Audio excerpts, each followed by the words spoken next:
Hello everyone, welcome to Garg academy.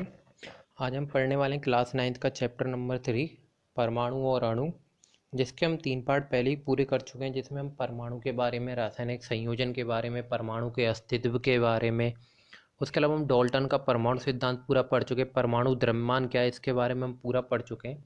आज हम देखने वाले हैं अणु क्या है, तत्वों के अणु क्या हैं, यौगिकों के अणु क्या हैं और आयन क्या होते हैं। ठीक है, आज हम अणु के बारे में पढ़ने वाले हैं। ठीक है, तो पहले देखते हैं अणु है क्या।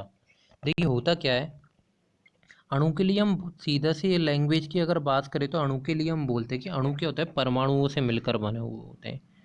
क्या होता है, परमाणुओं से मिलकर बने हुए थे। या इस तरह से बोल दूं, परमाणु प्लस परमाणु, बात तो वही हुई। परमाणु प्लस परमाणु, तभी तो अणु बना, बराबर अणु।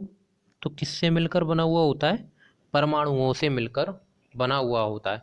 अब देखिए इसको ये तो अब देखिए कई बार क्या होता है, जैसे आपने प्रतीक पढ़े होंगे, आर्गन को ए आर लिखते हैं हम जैसे। लेकिन अगर हम ऑक्सीजन को लिखते हैं ना, तो ऑक्सीजन को ओ तो लिखते हैं प्रतीक को, लेकिन कभी भी जब रासायनिक अभिक्रिया कराते हैं तो ऑक्सीजन हमेशा O2 आता है। ठीक है, ऐसे जब हम ओजोन को देखते हैं तो ओजोन O3 आता है। ठीक है, अब जैसे हम सल्फर को देखते हैं तो S8 भी आता है सल्फर का। ठीक है, तो ये ऐसा क्यों है फिर, ये आर्गन ऐसा आया, ये एट ऐसा है, ये इसको O2 आया, इसका इसका मतलब क्या है। ठीक है तो ये अणु, ठीक है तो ये क्या है, तत्व हैं। ठीक है, तो इनके परमाणु हैं, परमाणुओं के बारे में हम पहले पढ़ चुके हैं। ठीक है, तो अभी के लिए देखिए हम अणु की अगर सिंपल सी लैंग्वेज की बात करें तो समझिएगा, अणु क्या है, परमाणुओं से मिलकर बने होते हैं। ठीक है, हम आगे देखते हैं एक बार के लिए। देखिए अणु क्या है, थोड़ा सा एक बार बेसिक देख लीजिए।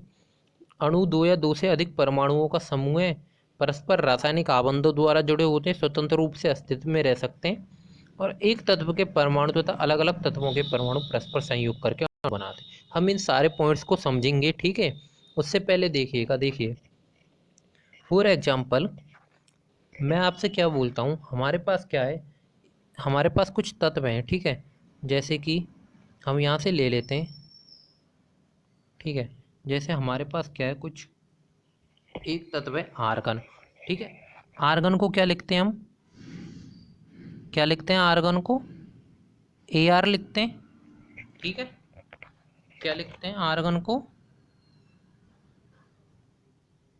आर्गन को ए आर लिखते हैं।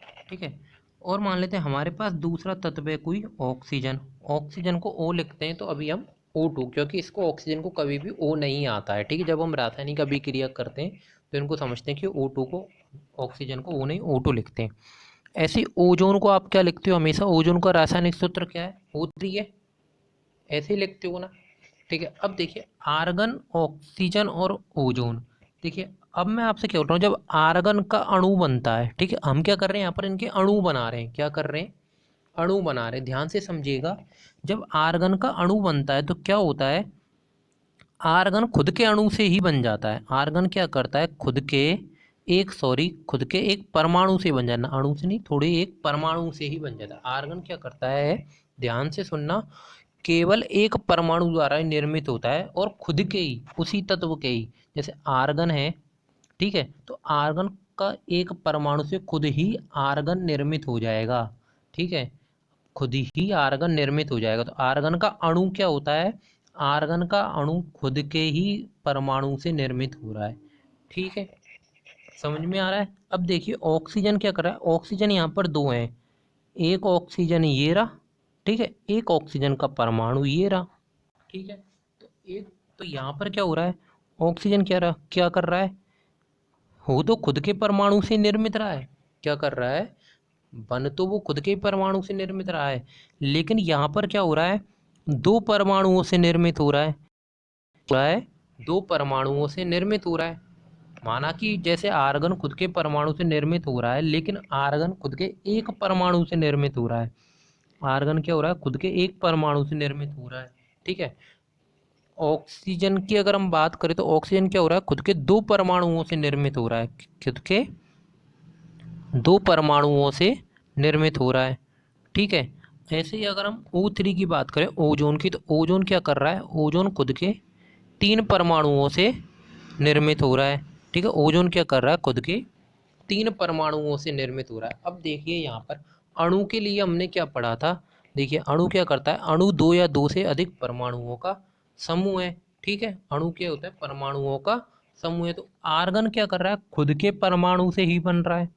ठीक है, आर्गन क्या कर रहा है, खुद के एक परमाणु से बन रहा है। आर्गन क्या कर रहा है, खुद के एक परमाणु से बन रहा है। अब जैसे कोई भी तत्व, क्या कोई भी तत्व जब खुद के एक परमाणु से बनता है, कोई भी तत्व जब खुद के एक परमाणु से बन, क्या बोलते हैं, एक परमाणु। क्या बोलते हैं, एक परमाणु। देखिए यहाँ पर, तो यहाँ से समझ में क्या आ रहा है, जब खुद के ही परमाणु से निर्मित हो जाए एक से, तो उसको हम क्या बोलते हैं, एक परमाणुक। एक परमाणुक, ठीक है, एक परमाणुक। ठीक है, अब यहाँ पर क्या हो रहा है, 2 ऑक्सीजन परमाणुओं से मिलकर बन रहा है, तो इसको हम क्या बोलेंगे, द्विपरमाणुक। क्या बोलेंगे, द्विपरमाणुक। ठीक है, यहाँ पर क्या हो रहा है, 3 ऑक्सीजन से मिलकर बन रहा है। ठीक है, तो इसको क्या बोलेंगे, त्रिपरमाणुक।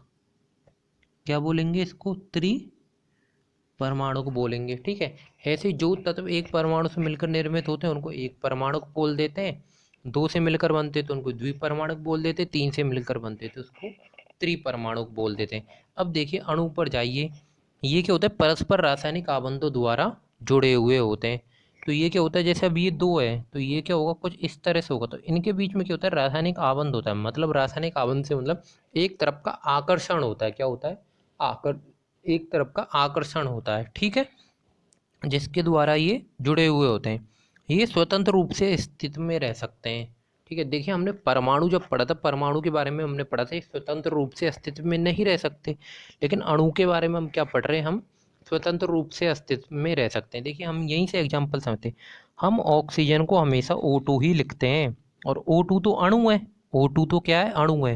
लेकिन अगर हम परमाणु की बात करें तो इसको O लिखते हैं, तो इसका तो अस्तित्व होता ही नहीं है, कभी हम इसको लिखते नहीं, हमेशा हम क्या पढ़ते हैं, O2 पढ़ते। तो इस अणु का अस्तित्व O2 क्या बोलते हैं, ऑक्सीजन बोलते हैं ना। तो इसका अस्तित्व हो गया, ये वातावरण में होती है इस अवस्था में। ठीक है, तो ये क्या हो गया, अणु का इस तरह अस्तित्व होता है, लेकिन परमाणु का इस तरह कोई अस्तित्व नहीं होता। अगला देखिए, एक ही तत्व के परमाणु अलग अलग तत्वों के परमाणु परस्पर संयोग कर अणु का निर्माण करते हैं। अब देखिए, या तो एक ही तत्व के परमाणु ने कर लिया, या तो, ठीक है, जैसे ऑक्सीजन ने ऑक्सीजन से कर लिया, ये 3 ऑक्सीजन ने कर लिया।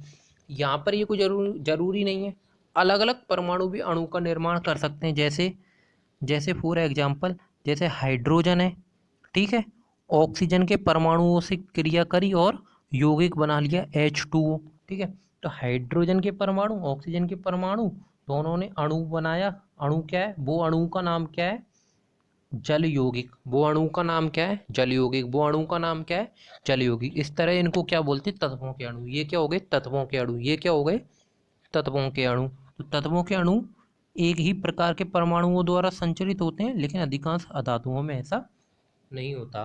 ठीक है, तत्वों के अणु के लिए सबसे इंपॉर्टेंट लाइन क्या है, एक ही प्रकार के परमाणुओं द्वारा। एक ही प्रकार के परमाणु द्वारा मतलब जैसे आर्गन है, आर्गन के थे, ऑक्सीजन ऑक्सीजन से O3 से। ये जो होता है, ये अलग अलग प्रकार के, ये यौगिकों के अणु आ जाते हैं। क्या हो जाते हैं, यौगिकों के अणु। क्या हो जाते हैं, यौगिकों के अणु। जैसे मैंने हाइड्रोजन अलग तत्व है, ऑक्सीजन अलग तत्व है, तो यौगिक क्या बना दिया, H2O बना दिया। तो ये अणु तो है, तो यौगिक का अणु हो जाएगा ये, ना कि तत्व का अणु। लेकिन अगर मैं ऑक्सीजन प्लस ऑक्सीजन करता हूँ और O2 बना रहा हूँ, ठीक है, तो ये क्या हो गया, तत्व का अणु। क्यों क्यों क्यों हो गया तत्व का अणु, क्योंकि इसमें दोनों तत्व क्या है, ऑक्सीजन के। दोनों तत्व क्या है, ऑक्सीजन के। लेकिन अगर दोनों तत्व अलग अलग हैं और यौगिक का निर्माण कर रहे हैं, तो वो क्या बनाएंगे, यौगिक के अणु। अगर दोनों तत्व समान, तो वो क्या बनेंगे, तत्वों के अणु। समझ में आ रहा है, तत्वों के अणु से मतलब क्या है। आगे देखिए, यौगिक के अणु। यौगिक के अणु समझ में आ गया ना। यौगिक के अणु के लिए क्या था, H+O, क्या था, H2O। इस तरह क्या है, ये तत्वों के अणु इस तरह से बनते हैं और इस तरह से यौगिकों के अणु बनते हैं। ठीक है, लिखा हुआ क्या था, एक ही तत्व के परमाणु अथवा अलग अलग तत्वों के परमाणु परस्पर संयोग करके अणु का निर्माण करते हैं। एक ही तत्व के परमाणु से कर रहे हैं तो वो तत्वों के अणु हो जाएंगे, अलग अलग तत्वों के परमाणुओं से कर रहे हैं तो वो क्या हो जाएंगे, यौगिकों के अणु हो जाएंगे। ठीक है, अब आगे देखिए, जैसे हमने द्रव्यमान की बात करी थी, मैं आपसे बोल रहा था कि द्रव्यमान दे दे, तो यहाँ से क्या करते हैं हम, द्रव्यमानों का अनुपात निकालते हैं। यहाँ से क्या करते हैं, द्रव्यमानों का अनुपात निकालते हैं। जैसे जल है, ठीक है, क्या है जल, जल को हम क्या लिखते हैं H2O लिखते हैं, जल को क्या लिखते हैं H2O लिखते हैं, ठीक है। अब आपको पता है कि हाइड्रोजन का जो द्रव्यमान होता है वो क्या होता है, 1 होता है, और ऑक्सीजन की अगर द्रव्यमान की बात करें तो ऑक्सीजन का द्रव्यमान होता है 16, ठीक है। अब हाइड्रोजन के यहाँ पर देखिए H2 लगा हुआ है, मतलब हाइड्रोजन के यहाँ पर 2 हैं, ठीक है, हाइड्रोजन के यहाँ पर क्या है 2 हैं, तो ये क्या आ गया, 1 से गुणा किए 2:16 आ गया, ये कट जाएगा 2 से, क्या आ जाएगा 1:8 आ जाएगा। अब 1:8 किसका है, 1 हाइड्रोजन का है और 8 ऑक्सीजन का है। इसी को अगर आप ऑक्सीजन अनुपात हाइड्रोजन लिखोगे तो इसी को आप क्या लिख दोगे, 8:1 लिख दोगे, ठीक है। तो इसमें कन्फ्यूज होने की ज़रूरत नहीं है, ये पता होना चाहिए किसका लिख रहे हैं, ठीक है। इस तरह से द्रव्यमानों का अनुपात निकलवा लेता है आपसे, ठीक है। अमोनिया है, अमोनिया को क्या लिखते हैं, क्या लिखते हैं अमोनिया को, अमोनिया को लिखते हैं NH3, क्या लिखते हैं अमोनिया को NH3 लिखते हैं। तो N क्या होता है, N क्या होता है, नाइट्रोजन होता है, N क्या होता है, नाइट्रोजन होता है, जिसका क्या होता है 14 होता है, ठीक है। हाइड्रोजन का परमाणु द्रव्यमान क्या होता है, 1 होता है, जिसको 3 है यहाँ पर, तो अब 3 से गुणा कर दिया, तो ये क्या आ जाएगा 14:3 आ जाएगा, ठीक है, क्या आ जाएगा 14:3 आ जाएगा। कार्बन डाइऑक्साइड की बात करें, कार्बन डाइऑक्साइड तो सबको पता होगा CO2 लिखते हैं। कार्बन का परमाणु द्रव्यमान आप सबको पता होगा 6×2 = 12 होता है। ऑक्सीजन का क्या हो जाएगा, ऑक्सीजन का क्या होता है 16 होता है, क्या होता है 16 होता है, लेकिन ऑक्सीजन यहाँ पर क्या है 2 है, ठीक है। तो ये क्या हो गया 12:32, 12:32, तो इसको काट लो, क्या बच जाएगा 3:8 बच जाएगा, 8 चौक 32, ठीक है, 3 चौक 12, 4 से कट जाएगा, ये 3:8 बच जाएगा। 3:8 किसका है, 3 किसका है, कार्बन का है, ऑक्सीजन 8 किसका है, ऑक्सीजन का है, तो ये जरूर ध्यान रखना, ठीक है। देखिए ऊपर तीर के निशान लगा दें इस तरह से, ठीक है। आयन, एक बार के लिए हम आयन देखते हैं, आयन क्या है, ठीक है। देखो होता क्या है, जैसे मैं फॉर एग्जांपल आपको देता हूँ, जैसे हमारे पास NaCl है, ठीक है, क्या है NaCl है, तो NaCl होता क्या है, नमक होता है, सब जानते हैं। तो जी जब ये बनता है तो इसको हम क्या बोलते हैं, Na पर क्या आता है प्लस रहता है और Cl पर क्या रहता है माइनस होता है। Na पर क्या होता है प्लस होता है और Cl पर क्या होता है माइनस। तो ये प्लस माइनस है क्या, हम क्या पढ़ते हैं प्लस माइनस क्या होते हैं, आवेश होते हैं, क्या होते हैं प्लस माइनस आवेश होते हैं, आवेशों को ही आयन बोलता है, ठीक है। अब ये क्या होता है फिक्स होता है, ये डिपेंड करता है कि इलेक्ट्रॉन, ये निर्भर करता है कि इलेक्ट्रॉन दिए हैं या फिर लिए हैं। ये देखिए नेक्स्ट चैप्टर में आपको समझ में आएगा किस तरह से आयन बदल जाते हैं, किस तरह से इलेक्ट्रॉनों का आदान प्रदान होता है, जिस पर ये निर्भर होते हैं, जिसमें संयोजकता भी निर्भर होती है इलेक्ट्रॉनों के आदान प्रदान, जिस पर आयन भी निर्भर होते हैं, जो आवेश होते हैं ये भी निर्भर होते हैं, ठीक है। तो ये नेक्स्ट लेक्चर में आपको और अच्छे से समझ में आ जाएगा, नेक्स्ट चैप्टर में, सॉरी, ठीक है। अभी के लिए आयन को आप समझ लीजिए धातु एवं अधातु युक्त यौगिक आवेशित कणों से बने होते हैं, ठीक है। तो जितने भी धातु और अधातु युक्त यौगिक है जैसे H2O है, ठीक है, तो इन सब पर क्या होता है आवेश होता है, क्या होता है आवेश होता है, जिनको हम दर्शा नहीं रहे हैं यहाँ पर सिर्फ।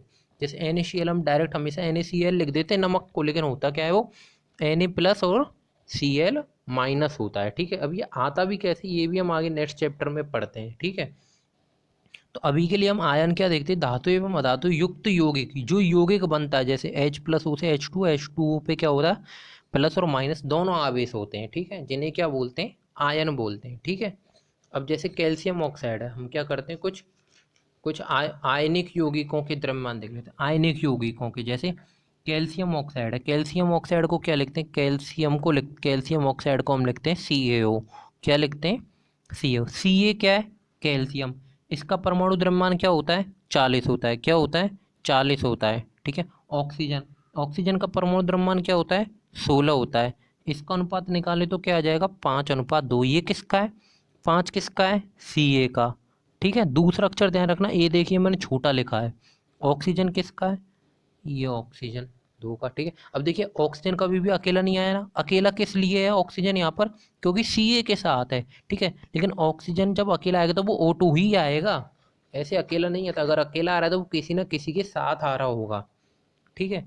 मैग्नीशियम सल्फाइड देखिए, मैग्नीशियम सल्फाइड को क्या लिखते हो, मैग्नीशियम को क्या लिखते हो Mg, सल्फाइड क्या होता है एस होता है, MgS होता है, इसका फॉर रासायनिक सूत्र क्या होता है MgS होता है। तो मैग्नीशियम के लिए हमने क्या पढ़ा था, 24 होता है, क्या होता है 24 होता है। एस के लिए सल्फर के लिए क्या था 32 होता है, सल्फाइड सल्फर, ठीक है सल्फाइड सल्फर, ठीक है। मैग्नीशियम के लिए 24 और सल्फर के लिए 32, तो इसका क्या आ जाएगा 3:4 आ जाएगा। अब 3 किसका है मैग्नीशियम का है, ठीक है। सल्फर का क्या हो जाएगा 4, ये सॉरी 4 किसका हो जाएगा सल्फर का हो जाएगा, 4 किसका हो जाएगा सल्फर का हो जाएगा, 4 किसका हो जाएगा सल्फर का हो जाएगा, ठीक है। सोडियम क्लोराइड को देखिए, सोडियम क्लोराइड तो सभी जानते हैं NaCl, ठीक है, ये तो हम शुरू से पढ़ते हुए आते हैं। NaCl सोडियम, सोडियम का क्या होता है 23 होता है, ठीक है। क्लोरीन Cl का क्या होता है, इसका होता है 35.5, क्या होता है 35.5, ये क्या आ जाएगा इसका अनुपात आ जाएगा। 23 किसका है सोडियम, अभी कट ही नहीं रहा तो इसका अनुपात क्या होगा 23:35.5 होगा। इस तरह से आप क्या यहाँ से द्रव्यमानों का अनुपात भी निकाल सकते हो। आज क्या देखा आपने अणु के बारे में देखा, अणु क्या है, तत्वों के अणु क्या होते हैं, यौगिकों के अणु क्या होते हैं, इनके द्रव्यमानों का अनुपात कैसे निकालते हैं। ये क्लास आज की यहीं पूरी होती है। अगर वीडियो अच्छी लगी हो तो चैनल को सब्सक्राइब करना ना भूलें तथा शेयर भी ज़रूर करें। धन्यवाद।